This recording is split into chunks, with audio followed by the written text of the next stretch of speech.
Hello friends, कैसे हो? Hope सब बढ़िया हो गए। Welcome to my YouTube channel UGC NET commerce made easy. यहाँ पे आपको पेपर टू कॉमर्स का कंप्लीट सिलेबस करवाया गया फ्रॉम यूनिट 1 टू यूनिट 10। जैसे आपको पता है, अब हम प्रीवियस ईयर क्वेश्चंस कर रहे हैं। लाइक प्रीवियस ईयर पेपर 7 जनवरी 2025 वाला पेपर हम कर रहे थे, जिसमें ऑलरेडी हम अपने 20 क्वेश्चंस कर चुके हैं। बाकी रेस्ट ऑफ द पेपर को अब हम सॉल्व करने जा रहे हैं। अब आते हैं हम क्वेश्चन नंबर 71 पे। देखो, जो 71 क्वेश्चन आप स्क्रीन पे चेक कर सकते हो लेफ्ट हैंड साइड पे। बेसिकली ये स्टैंडर्ड डेविएशन इसमें पूछी गई थी फर्स्ट 7 नेचुरल नंबर्स की। सो अगर इसको देखो, इसको सॉल्व करें, राइट हैंड साइड में आपको आंसर भी इसका मिल जाएगा। ये क्वेश्चन स्टैंडर्ड डेविएशन कैलकुलेट करने के लिए बोलता है for the first 7 natural numbers, जो कि 1 2 3 4 5 6 7।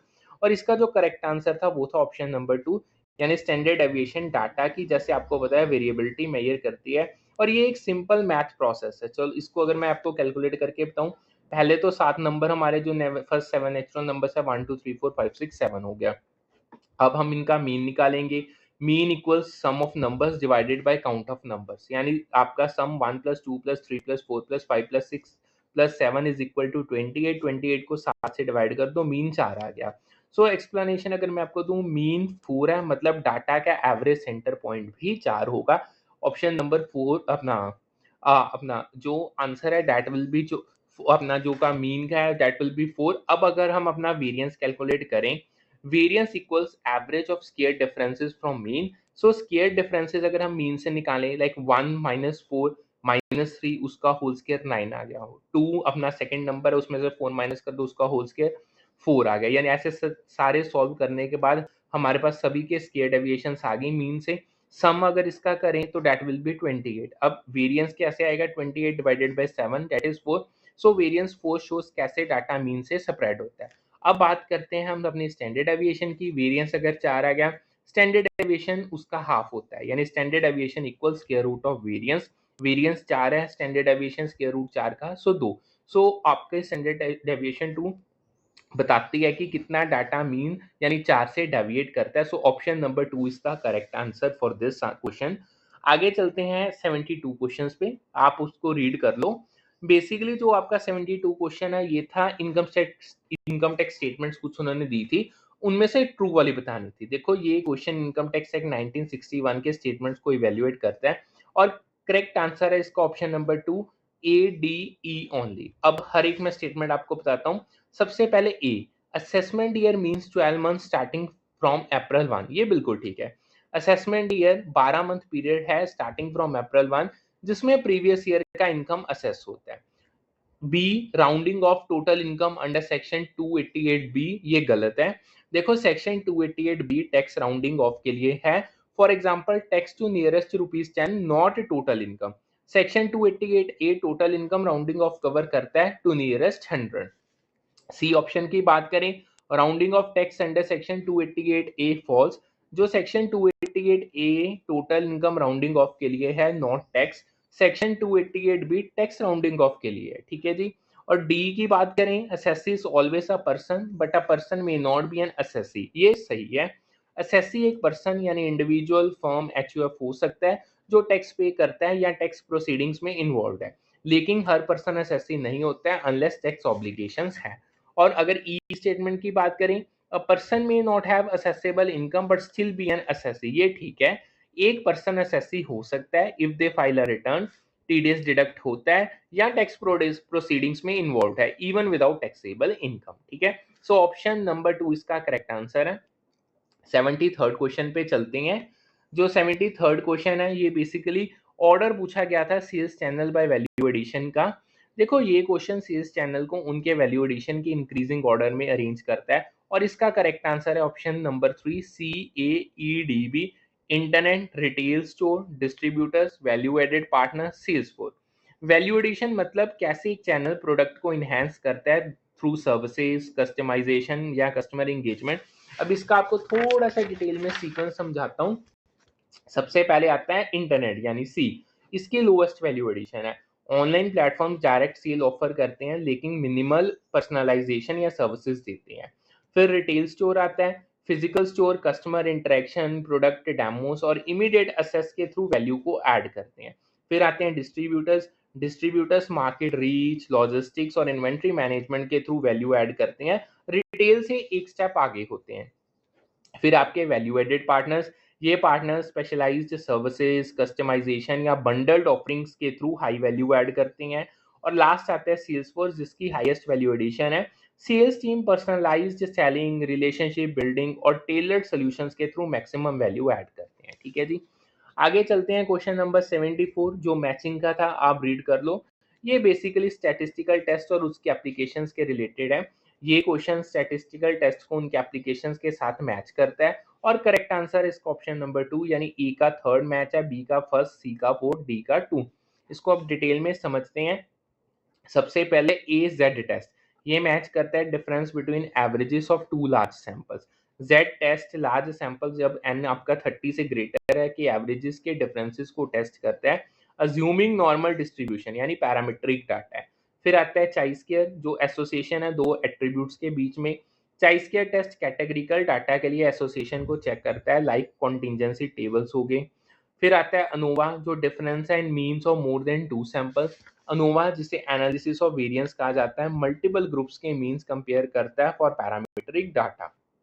फिर आता है Mann Whitney U test, difference in means of two independent non parametric samples को ये टेस्ट करता है, यानी Mann Whitney U test non parametric data के दो इंडिपेंडेंट ग्रुप्स के मीन्स को कंपेयर करता है।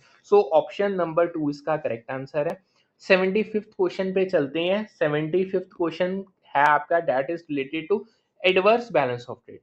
एवरेज बैलेंस ऑफ ट्रेड तब होता है जब इंपोर्ट एक्सपोर्ट से ज्यादा होते हैं, leading to trade deficient. Correct answer है इसका option number 1, import more than export. अगर इसको मैं आपको डिटेल में बताऊं, देखो balance of trade is equal to exports value minus imports value. अगर इंपोर्ट्स बड़े हो गए एक्सपोर्ट से, रिजल्ट है ट्रेड डेफिशिएंट यानी एडवर्स बैलेंस ऑफ ट्रेड। अब इसमें दूसरी ऑप्शंस क्यों नहीं? देखो अगर तो एक्सपोर्ट ज्यादा है इंपोर्ट से, जो ऑप्शन 2 है, इसमें ट्रेड सरप्लस होगा, favourable balance of trade. Option 3 की बात करें जिसमें एक्सपोर्ट इक्वल टू इंपोर्ट्स हैं, ये बैलेंस ट्रेड है, कोई डेफिशिएंट कोई सरप्लस नहीं होगा। ऑप्शन 4 की बात करें एक्सपोर्ट सरप्लस, सेम है, जब इसमें एक्सपोर्ट से इंपोर्ट से ग्रेटर होती हैं तो ये फेवरेबल बैलेंस ऑफ ट्रेड में रिजल्ट करते हैं। आगे चलते हैं 76 नंबर क्वेश्चन। देखो इसेंशियल करेक्टरिस्टिक्स प्रोमिसरी नोट की पूछी गई थी। प्रोमिसरी नोट एक essential characteristics negotiable instrument act 1881 के अंडर डिफाइन होते हैं। और इसका करेक्ट आंसर है option 1, A D and E only. Return, sign, money only promise. अगर मैं आपको इसको डिटेल में बताऊं, सबसे पहले आता है must be in writing. Promissory note एक रिटन डॉक्यूमेंट होना चाहिए और नहीं। फिर इसमें D option must be signed by the maker. Maker यानी बोरर का सिग्नेचर लीगली बाइंडिंग बनाता है। फिर E option promise to pay money online. Promise unconditional और मनी ओनली होना चाहिए, नॉट गुड्स या services.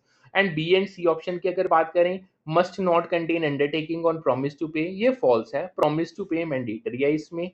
Promise to pay must be conditional, C option, ये भी गलत है, प्रॉमिस अनकंडीशनल होना चाहिए। ठीक है जी। आगे चलते हैं 77th क्वेश्चन पे। इकोनॉमिक थ्योरीज और उसके ऑथर्स के रिगार्डिंग ये क्वेश्चन इकोनॉमिक ट्रेड थ्योरीज को उनके ऑथर्स के साथ मैच करता है। और इसका करेक्ट आंसर है ऑप्शन नंबर 1, ए का 2, बी का 3, सी का 1, डी का 4।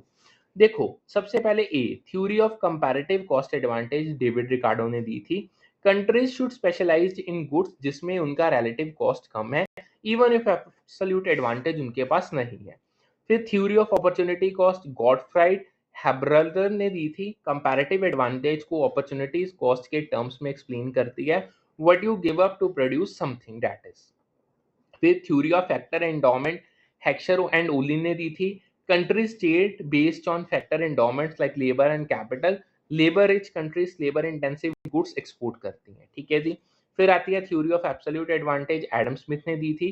Country should specialise in goods जिनमें वो एब्सोल्युटली एफिशिएंट है, इसका कहना है। सो ऑप्शन नंबर 1 इसका करेक्ट आंसर है। 78th पे चलते हैं। विच ऑफ द, अपना क्वेश्चन रीड कर लो, नॉन प्रोबेबिलिटी सैम्पलिंग मेथड के रिगार्डिंग। देखो स्नोबॉल सैम्पलिंग एक नॉन प्रोबेबिलिटी सैम्पलिंग मेथड है, सो इसका करेक्ट आंसर है option 4, snowball sampling. Non probability sampling में एवरी इंडिविजुअल को इक्वल चांस नहीं मिलता। अगर मैं आपको डिटेल बताऊं स्नोबॉल सैम्पलिंग की, तो एग्जिस्टिंग सब्जेक्ट्स फ्यूचर सब्जेक्ट्स को रिक्रूट करते हैं, often used for hard to reach population like niche communities के लिए। अब इसमें से दूसरी ऑप्शंस क्यों नहीं है?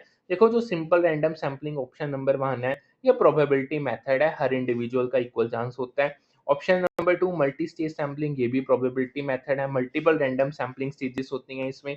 और 3 क्लस्टर सैम्पलिंग, ये भी प्रोबेबिलिटी मेथड है, इसमें भी रैंडम क्लस्टर्स को सेलेक्ट किया जाता है। ठीक है जी। सो ऑप्शन नंबर 4 इसका सही आंसर है। आगे चलते हैं 79th क्वेश्चन पे। 79 क्वेश्चन आप रीड कर लो। सीरियंट फीचर्स एलएलपी के पूछे गए थे इसमें। देखो लिमिटेड लायबिलिटी पार्टनरशिप एलएलपी के फीचर्स एलएलपी एक्ट 2008 के अंदर डिफाइन होते हैं और इसका करेक्ट आंसर है option 1 A B and E only, यानी बॉडी कॉर्पोरेट, सेपरेट एंटिटी और आर्टिफिशियल पर्सन। यानी सबसे पहले ए की बात करें, LLP is a body corporate. LLP एक सेपरेट लीगल एंटिटी है with its own identity like a company. B की बात करें, LLP is a legal entity separate from partners. LLP का डिस्टिंक्ट लीगल स्टेटस है, पार्टनर से अलग है, प्रोटेक्टिंग पर्सनल एसेट। ई की बात करें, LLP is an artificial legal person, यानी एलएलपी को लॉ में आर्टिफिशियल पर्सन माना जाता है, capable of contracts and lawsuits. And C and D की बात करें तो देखो C, LLP does not enjoy perpetual succession, ये गलत है। एलएलपी का परपेचुअल सक्सेशन होता है, पार्टनर्स चेंजेस से कोई इंपैक्ट नहीं पड़ता। एंड डी की बात करें, पार्टनर्स हैव अनलिमिटेड लायबिलिटी, ये भी गलत है। पार्टनर्स का लायबिलिटी लिमिटेड है टू देयर कॉन्ट्रीब्यूशन। ठीक है जी। 80th क्वेश्चन पे चलते हैं। 80th क्वेश्चन था टोटल प्रोडक्शन मैक्सिमाइज्ड के रिलेटेड। देखो टोटल प्रोडक्शन तब मैक्सिमम होती है जब मार्जिनल प्रोडक्शन यानी मार्जिनल प्रोडक्ट जीरो होता है। सो इसका करेक्ट आंसर है option 3, marginal production is zero. अब इसको अगर मैं आपको इसकी एक्सप्लेनेशन दूं, इसको डिटेल में आपको मैं बताऊं। देखो टोटल प्रोडक्ट आउटपुट का टोटल है from inputs, for example labour लगा लो। मार्जिनल प्रोडक्ट एक एडिशनल यूनिट इनपुट से आउटपुट का चेंज है। जब एमपी जीरो होता है तब टीपी पीक पे होता है क्योंकि एक्स्ट्रा इनपुट से आउटपुट नहीं पड़ता। अब दूसरी ऑप्शंस की बात करें, जो ऑप्शन 1 है, average production is maximum. Average product जब जो कि टीपी डिवाइडेड बाय इनपुट से कैलकुलेट होता है, पहले पीक करता है in increasing return stage. Second आपका option number 2, marginal production is maximum. देखो एमपी अर्ली स्टेज में पीक करता है, नॉट टीपी मैक्सिमम पॉइंट पे जब होता है। चौथा option, average production is zero, impossible जब आउटपुट पॉजिटिव होता है। ठीक है जी। आगे चलते हैं क्वेश्चन नंबर 81 पे। देखो क्वेश्चन नंबर 81, ये क्वेश्चन ऑडिटिंग के एक और प्रोसेस के बारे में है और करेक्ट आंसर है इसका ऑप्शन नंबर 3, वाउचिंग। वाउचिंग मतलब बुक्स ऑफ अकाउंट्स के एंट्रीज को सपोर्टिंग डॉक्यूमेंट्री एविडेंस जैसे इनवॉइसेस, रिसिप्ट्स या कॉन्ट्रैक्ट से कंपेयर करना टू इंश्योर कि ट्रांजैक्शंस ऑथेंटिक हैं, एक्यूरेट हैं और प्रॉपरली रिकॉर्डेड हैं। ठीक है, चलो अब मैं इसको बताता हूँ। सबसे पहले वाउचिंग की बात करते हैं। वाउचिंग एक ऑडिटिंग टेक्निक है जिसमें हर अकाउंटिंग एंट्री को डॉक्यूमेंट्री एविडेंस से वेरीफाई किया जाता है टू कंफर्म कि ट्रांजैक्शंस वैलिड हैं और फ्रॉड या एरर नहीं हुआ। ये इंश्योर करता है कि फाइनेंशियल रिकॉर्ड्स ट्रस्टवर्थी हैं, क्रिटिकल जो ऑडिट के लिए है। अब इसमें दूसरी ऑप्शंस की बात करें, ऑप्शन 1 इंटरनल चेक। ये सिस्टम है जिसमें टास्क को एम्प्लॉयज के बीच डिवाइड किया जाता है टू प्रिवेंट एरर्स और fraud, not about document matching. Option 2 internal control की बात करें, ब्रॉडर पॉलिसीज और प्रोसीजर्स का सेट है, for example segregation of duties, assess controls ताकि रिलायबिलिटी इंश्योर की जा सके, जिसमें वाउचिंग एक स्मॉल पार्ट है लेकिन फोकस यहाँ डॉक्यूमेंट कंपैरिजन पे नहीं होता। चौथा जो आपका वेरिफिकेशन है, वेरिफिकेशन एसेट्स और लायबिलिटीज के एग्जिस्टेंस, ओनरशिप और वैल्यूएशन को कंफर्म करती है, not entry to document comparison. ठीक है जी। सो ऑप्शन नंबर 3 इसका करेक्ट आंसर है। आगे चलते हैं क्वेश्चन नंबर 82, रीड कर लो। देखो ये क्वेश्चन इंफॉर्मेशन टेक्नोलॉजी एक्ट 2000 के की डेफिनेशंस को उनके सेक्शंस के साथ मैच करता है और इसका करेक्ट आंसर है ऑप्शन 1, ए का 4, बी का 3, सी का 2, डी का 1। ये टर्म्स डिजिटल ट्रांजैक्शंस और साइबर सिक्योरिटी के लीगल फ्रेमवर्क का पार्ट है। हर डेफिनेशन को मैं एक्सप्लेन करने जा रहा हूँ। देखो एड्रेस सी यानी section 2 subsection 1 sub section B के साथ मैच करता है। एड्रेसी वो पर्सन है जो एक इलेक्ट्रॉनिक रिकॉर्ड लाइक ईमेल या ई डॉक्यूमेंट रिसीव करने के लिए इंटेंडेड है। ये टर्म इंश्योर्स करती है कि डिजिटल कम्युनिकेशन का इंटेंडेड रेसिपिएंट क्लियर हो। फिर adjudicating officer, section 2 subsection 1 subsection सी। एडजुडिकेटिंग ऑफिसर वो गवर्नमेंट अपॉइंटेड ऑफिसर है जो आईटी एक्ट के अंदर डिस्प्यूट्स को एडजुडिकेट करता है रिलेटेड टू साइबर फ्रॉड वगैरह। ये ऑफिसर साइबर लॉ इन्फोर्समेंट का की पार्ट होते हैं। फिर आता है affixing electronic signature, section 2 subsection 1 subsection D. Affixing electronic signature मतलब एक इलेक्ट्रॉनिक रिकॉर्ड पे डिजिटल सिग्नेचर से अटैच करना टू ऑथेंटिकेटेड। ये डिजिटल डॉक्यूमेंट्स की लीगल वैलिडिटी को इंश्योर करते हैं। फिर आता है asymmetric crypto system, section 2 subsection 1 subsection F. Asymmetric crypto system एक इंक्रिप्शन मेथड है जो पब्लिक की इंक्रिप्शन और प्राइवेट की डिक्रिप्शन को यूज करता है। ये साइबर सिक्योरिटी का कोर है, डाटा ट्रांसफर को उसकी सिक्योरिटी को इंश्योर करता है। ठीक है जी। सो ऑप्शन नंबर 1 इसका करेक्ट आंसर है। आगे चलते हैं 83rd क्वेश्चन पे। ये क्वेश्चन करंट रेशियो कैलकुलेट करने के लिए बोलता है जो कंपनी की शॉर्ट टर्म लिक्विडिटी मेजर करता है, और करेक्ट आंसर है इसका ऑप्शन 2 2:5:1। देखो सबसे पहले जो आपको डाटा गिवन है, करंट एसेट 4 लाख की, इन्वेंट्रीज 2 लाख की, करंट एसेट का जो पार्ट है लेकिन यहाँ डायरेक्टली यूज नहीं होगी। वर्किंग कैपिटल 2,40,000 की। फॉर्मूला क्या होता है, working capital equal to current asset minus current liabilities. अगर मैं एक्सप्लेनेशन दूं आपको, करंट एसेट जैसे कैश, रिसीवेबल्स एंड इन्वेंटरीज, और करंट लायबिलिटीज जैसे आपके पेबल्स, शॉर्ट टर्म लोन्स के बीच का डिफरेंस वर्किंग कैपिटल है। अब हम बात करेंगे, हम करंट लायबिलिटीज को अब हम कैलकुलेट करेंगे। देखो working capital is equal to current asset minus current liabilities, यानी 2,40,000 की working capital is equal to 4 lakh के current asset minus current liabilities, और आफ्टर कैलकुलेशन 160 की हमारी करंट लायबिलिटीज आ गई। सो करंट लायबिलिटीज 160 है जो शॉर्ट टर्म डेट्स हैं, ऑब्लिगेशंस है। अब करंट रेशियो कैलकुलेट करते हैं। Formula current ratio is equal to current asset divided by current liabilities. So current ratio is equal to 4 lakh divided by 1,60,000 2.5। Ratio 2.5:1 मतलब company के पास हर एक लाइबिलिटी के लिए ₹2.5 2.5 के एसेट्स हैं, शोइंग स्ट्रॉन्ग लिक्विडिटी। ठीक है जी। आगे चलते हैं 84th क्वेश्चन पे।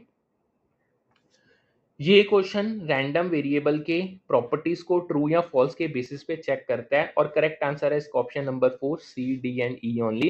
रैंडम वेरिएबल स्टैट और प्रोबेबिलिटी का फाउंडेशन है। अब स्टेटमेंट्स की बात करें तो A statement, random variable is a certain quantity depends on chance, ये गलत है। रैंडम वेरिएबल अनसर्टेन होते हैं, नॉट सर्टेन, क्योंकि इसका वैल्यू चांस या प्रोबेबिलिटी पे डिपेंड करता है। B statement, continuous random variable has at most 2 values, ये भी गलत है। Continuous random variable infinite values ले सकता है within a range, not just 2, यानी अनकाउंटेबली इनफाइनाइट होता है। C statement, discrete random variable has countable values, ये ठीक है। डिस्क्रीट रैंडम वेरिएबल फाइनाइट या काउंटेबल इनफाइनाइट वैल्यूज ले सकते हैं, जैसे इंटीजर्स हो गए। D option, random variable is a function of sample space, ये भी बिल्कुल ठीक है। रैंडम वेरिएबल एक फंक्शन है जो सैंपल स्पेस के आउटकम्स को न्यूमेरिकल वैल्यूज पे मैप करता है। फिर ई की बात करें, random variable is uncertain depends on chance, ये भी बिल्कुल ठीक है। रैंडम वेरिएबल का वैल्यू चांस पे डिपेंड करता है, जो उसको अनसर्टेन बनाता है। So option 4 C D E इसका करेक्ट आंसर है। अब आगे चलते हैं 85th क्वेश्चन पे। ये क्वेश्चन ग्लोबल ट्रेड और कॉपरेशन इंस्टीट्यूशंस को उनके एस्टैब्लिशमेंट ईयर्स के साथ मैच करता है, और इसका करेक्ट आंसर है ऑप्शन 2 ए का 3rd, बी का 4th, सी का 2, डी का 1। ये इंस्टीट्यूशंस इंटरनेशनल ट्रेड और डिप्लोमेसी का बैकबोन है।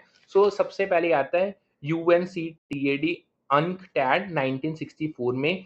United Nations conference on trade and development 1964 में इस्टेब्लिश हुआ टू प्रमोट ट्रेड और development specially for developing countries जैसे इंडिया। WTO 1995 में।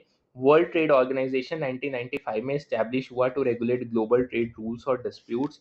फिर नेफ्टा 1994 में। North American free trade agreement 1994 में स्टैब्लिश हुआ to promote trade between USA, Canada और मेक्सिको, जिसको अब यूएसएमसीए के द्वारा रिप्लेस कर दिया गया है इन 2020। एशियन 1967 में। Association of south east Asian nation 1967 में स्टैब्लिश हुआ फॉर रीजनल इकोनॉमिक और पॉलिटिकल कोऑपरेशन। ठीक है जी। आगे चलते हैं 86th क्वेश्चन पे। ये क्वेश्चन इकोनॉमिस्ट को उनके आइकॉनिक कॉन्ट्रीब्यूशन के साथ मैच करता है, और करेक्ट आंसर है ऑप्शन 3 ए का 3, बी का 1, सी का 2, डी का 4। ये वर्क्स मॉडर्न इकोनॉमिक्स का फाउंडेशन है। की मैच की अब बात करें तो जो एडम स्मिथ है, the wealth of nation 1776, the wealth of nations classical economics का कॉर्नरस्टोन है, introducing concepts like division of labour, free markets और invisible hand. Alfred Marshall principles of economics 1819 के साथ मैच करता है। Principles of economics supply demand curves, elasticity और marginal utility concepts को introduce करते हैं, शेपिंग माइक्रो इकोनॉमिक्स।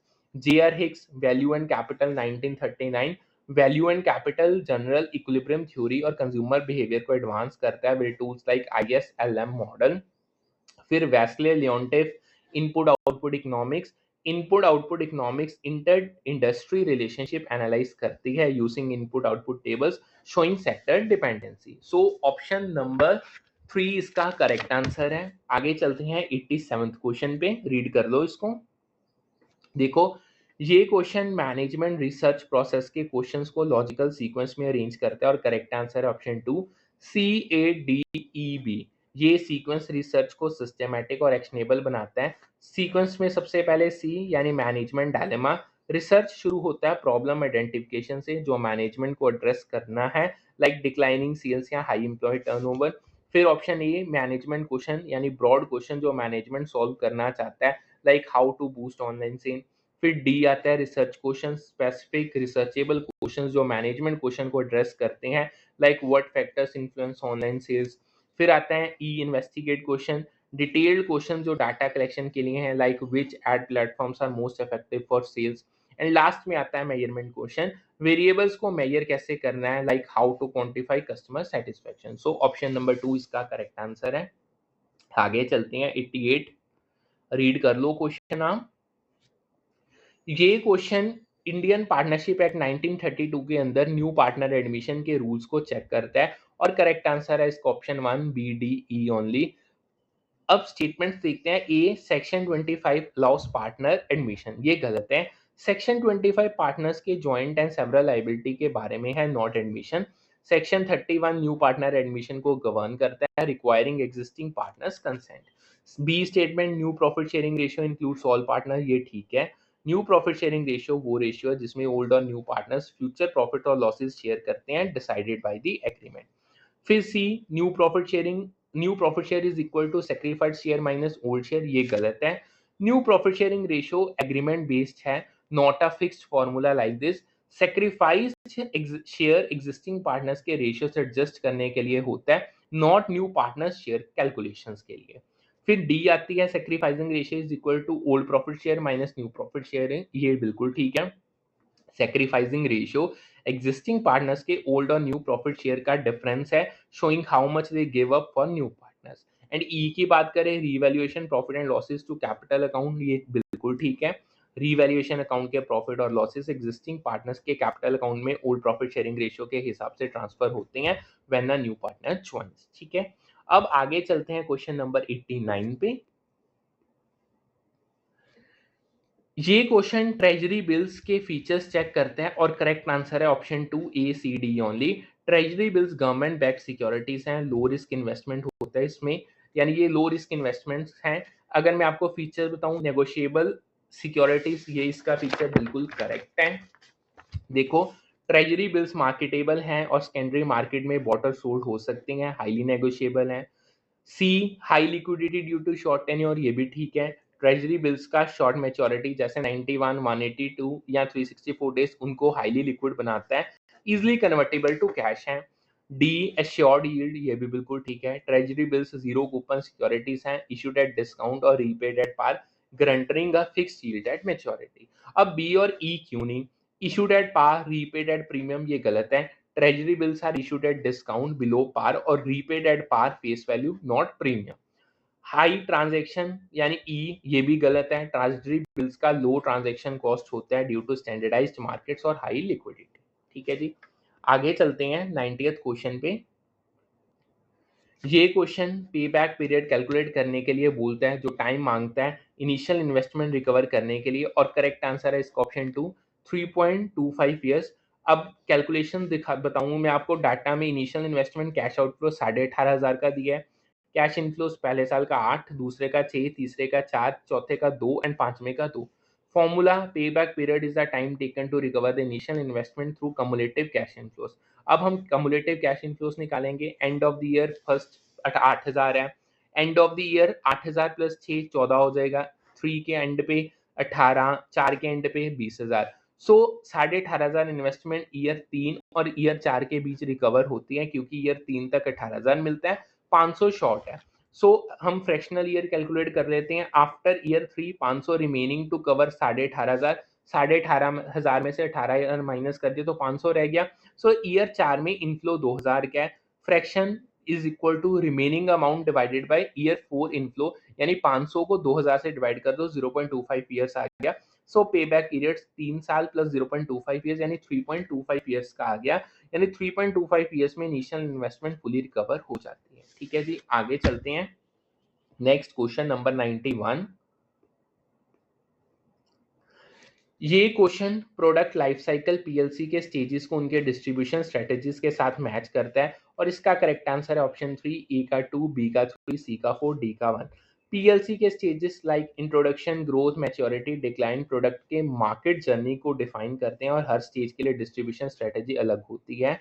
चलो देखते हैं। इंट्रोडक्शन यानी बिल्ड सेलेक्टिव डिस्ट्रीब्यूशन होती है। इसमें इंट्रोडक्शन स्टेज में प्रोडक्ट न्यू होता है और कंपनी सेलेक्टिव डिस्ट्रीब्यूशन यूज करती हैं to target specific high potential outlets, ensuring controlled launch और ब्रांड पोजीशनिंग। ग्रोथ की बात करें तो build intensive distribution, growth stage में डिमांड बढ़ती है तो कंपनीज इंटेंसिव डिस्ट्रीब्यूशन यूज करती हैं to reach maximum customer through a wider network, जैसे ऑनलाइन प्लेटफॉर्म्स और रिटेल चेन्स। मैच्योरिटी में build more intensive distribution, maturity stage में मार्केट सैचुरेट हो जाती है तो companies more intensive distribution push करती हैं to maintain sales, covering every possible channel to maximise reach. And decline stage में phase out unprofitable outlets, decline stage में demand कम होती है तो कंपनीज अनप्रॉफिटेबल आउटलेट्स को फेज आउट करती हैं, focusing on only cost effective channels. ठीक है जी, सो ऑप्शन नंबर 3 इसका करेक्ट आंसर है।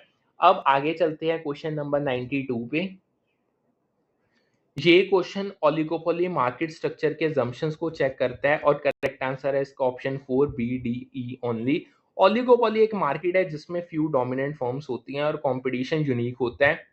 स्टेटमेंट्स देखते हैं। Statement A, one seller large number of buyers, ये गलत है। ये मोनोपोली का करेक्टरिस्टिक है, नॉट ओलिगोपोली। ओलिगोपोली में मल्टीपल फ्यू सेलर्स होते हैं। B statement, few sellers large number of buyers, ये ठीक है। ओलिगोपोली में few dominant firms market control करती हैं with many buyers. C statement, large number of sellers large number of buyers, ये गलत है।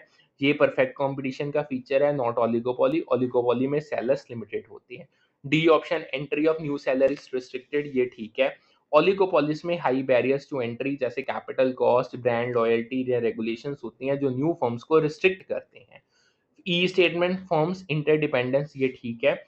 ओलिगोपोली में फर्म्स इंटरडिपेंडेंट होते हैं, एक फर्म का डिसीजन दूसरे फर्म्स को अफेक्ट करता है, फॉर एग्जांपल प्राइस कट लगाना लगा लो। ठीक है जी, आगे चलते हैं। 93rd question.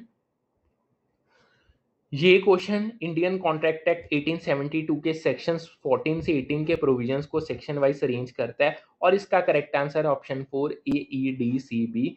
ये सेक्शंस कॉन्ट्रैक्ट के कंसेंट के एस्पेक्ट्स को डिफाइन करते हैं। सीक्वेंस की बात करें, सबसे पहले A, definition of free consent, section 14 है। फ्री कंसेंट तब होता है जब consent coercion, undue influence, fraud, misrepresentation या मिस्टेक से फ्री हो। फिर ई आता है कोर्जन, सेक्शन 15। कोर्जन मतलब फोर्स या थ्रेट यूज करके कंसेंट लेना, लाइक इलीगल एक्ट्स या ब्लैकमेल करना। फिर D, undue influence, section 16। Undue influence जब एक पार्टी अपनी पोजीशन ऑफ पावर यूज करके कंसेंट मैनिपुलेट करती है, लाइक बॉस एम्प्लॉय रिलेशनशिप। फिर सी आता है फ्रॉड, यानी सेक्शन नंबर 17 के अंदर जाता है ये। इसकी बात करें, फ्रॉड जब इंटेंशनली फॉल्स स्टेटमेंट या एक्ट से डिसीव किया जाता है टू गेट कंसेंट। फिर आती है B statement, misrepresentation, section 18। Misrepresentation जब अनइंटेंशनली फॉल्स स्टेटमेंट से कंसेंट लिया जाता है विदाउट डिसीटफुल इंटेंट। ठीक है, आगे चलते हैं 94th क्वेश्चन पे। ये क्वेश्चन रिपोर्ट राइटिंग के प्रीफेटरी पार्ट्स को लॉजिकल सीक्वेंस में अरेंज करता है और करेक्ट आंसर है ऑप्शन 3, डी सी बी ए ई। प्रीफेटरी पार्ट्स रिपोर्ट का इंट्रोडक्टरी सेक्शन होते हैं जो रीडर को कॉन्टेक्स्ट देते हैं। सीक्वेंस बताऊं, सबसे पहले लेटर ऑफ ट्रांसमिटल, ये कवर लेटर होता है जो रिपोर्ट को रेसिपिएंट को फॉर्मली प्रेजेंट करता है, एक्सप्लेनिंग पर्पस और सबमिशन डिटेल्स। फिर टाइटल पेज आता है। टाइटल पेज रिपोर्ट का फ्रंट कवर होता है विद टाइटल, ऑथर, डेट और ऑर्गेनाइजेशन डिटेल्स। फिर बी, ऑथराइजेशन स्टेटमेंट, ये स्टेटमेंट बताती है कि किसने रिपोर्ट ऑथराइज किया, लाइक क्लाइंट या सीनियर मैनेजमेंट ने। फिर ए आता है executive summary. Executive summary report की फाइंडिंग्स, कंक्लूजन्स और रिकमेंडेशंस का कंसाइज ओवरव्यू है फॉर बिजी रीडर्स। फिर लास्ट में table of contents. Table of contents report के सेक्शंस और पेज नंबर्स लिस्ट करते हैं फॉर इजी असेस। आगे चलते हैं 95th क्वेश्चन पे। ये क्वेश्चन क्वासी कॉन्ट्रैक्ट्स के अंडरलाइंग प्रिंसिपल्स और करेक्ट आंसर है इसका option 1 unjust enrichment. Quasi contracts true contracts नहीं बल्कि लॉ इंपोज करती है टू प्रिवेंट अनफेयर बेनिफिट्स, ठीक है। इसमें अनजस्ट एनरिचमेंट को अगर मैं डिफाइन करूं, क्वासी कॉन्ट्रैक्ट्स लॉ क्रिएट करती है जब एक पार्टी दूसरे के एक्सपेंस पे अनफेयरली बेनिफिट करती है without a formal contract to ensure equity. Doctrine क्या है? अनजस्ट इनरिचमेंट का प्रिंसिपल ये है कि कोई भी दूसरे के लॉ से प्रॉफिट नहीं कर सकता, ठीक है। अब इसमें दूसरी ऑप्शन क्यों नहीं? जो ऑप्शन 2 जस्ट इनरिचमेंट है ये लीगल टर्म नहीं है, मीनिंगलेस है, इसका कोई लेना देना नहीं है। ऑप्शन 3 अनजस्ट रिचमेंट ये भी नॉन सेंसिकल टर्म है, कोई लीगल बेसिस नहीं है। चौथा option miss representation, contract validity का इशू है, क्वासी कॉन्ट्रैक्ट से ये अनरिलेटेड है, ठीक है जी। 96 क्वेश्चन पे चलते हैं। 96 क्वेश्चन यानी ये question time value of money के स्टेटमेंट्स को चेक करता है और करेक्ट आंसर है इसका option 2 A C E only. Time value of money financial planning का कोर कॉन्सेप्ट है, explaining why money today is worth more than tomorrow. अगर मैं स्टेटमेंट्स की बात करूं, A interest earned on present money underlines TVM, ये बिल्कुल ठीक है। टीवीएम का कॉन्सेप्ट ही is based on the idea कि मनी टुडे इंटरेस्ट अर्न कर सकती है, making it more valuable than future money. B statement money receivable today is less valuable than future, ये गलत है, ये रॉन्ग है क्योंकि मनी टुडे मोर वैल्यूएबल होती है due to its earning potential, for example interest ही लगा लो। C statement present future value relationship is to TVM, ये बिल्कुल ठीक है। Time value of money present value और फ्यूचर वैल्यू के रिलेशनशिप को डिस्क्राइब करती है यूजिंग कंपाउंडिंग और discounting. Option D present PV minus F V is equal to true value अपना टाइम वैल्यू ऑफ मनी, ये बिल्कुल गलत है। टाइम वैल्यू ऑफ मनी एक सब्ट्रैक्शन फॉर्मूला नहीं बल्कि कॉन्सेप्ट है इन्वॉल्विंग कंपाउंडिंग या discounting to equate present value and future value.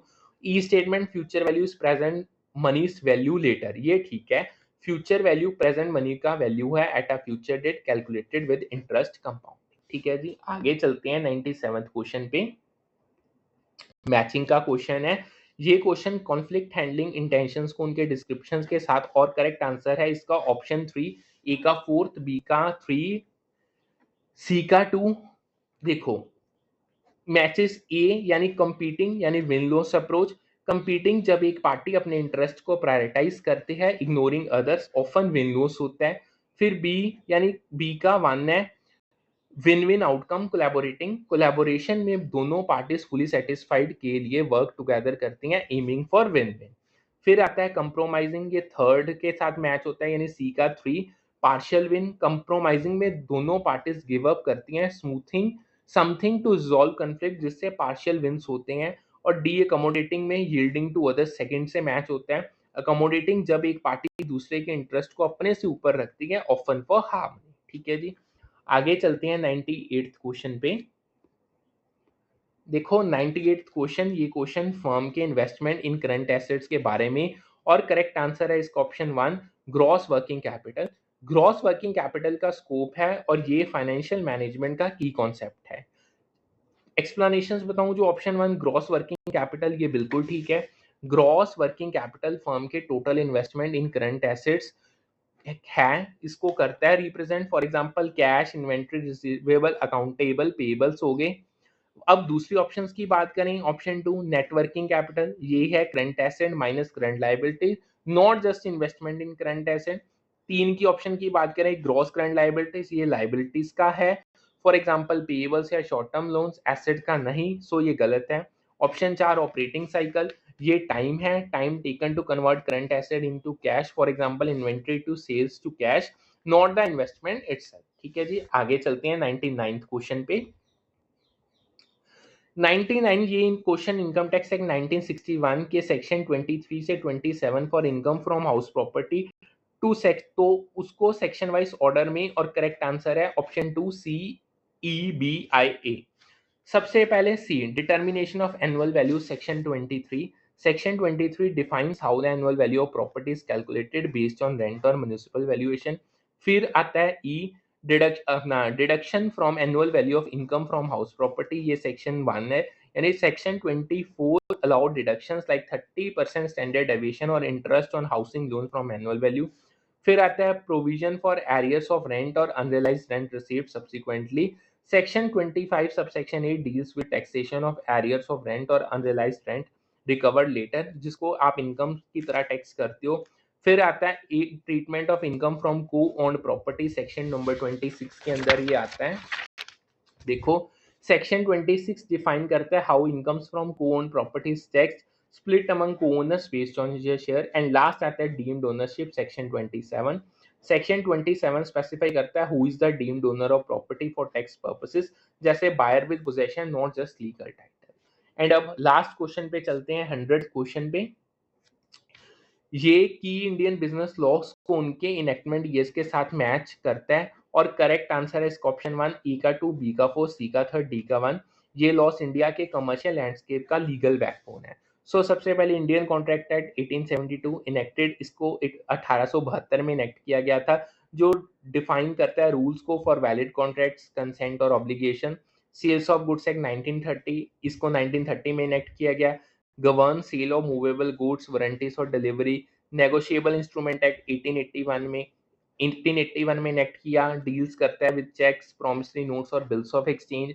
Companies act 2013, companies act 2013 यानी जिसको 1956 के एक्ट ने मतलब 2013 के एक्ट ने 1956 के एक्ट को रिप्लेस किया और गवर्न करता है corporate formation, governance and compliance.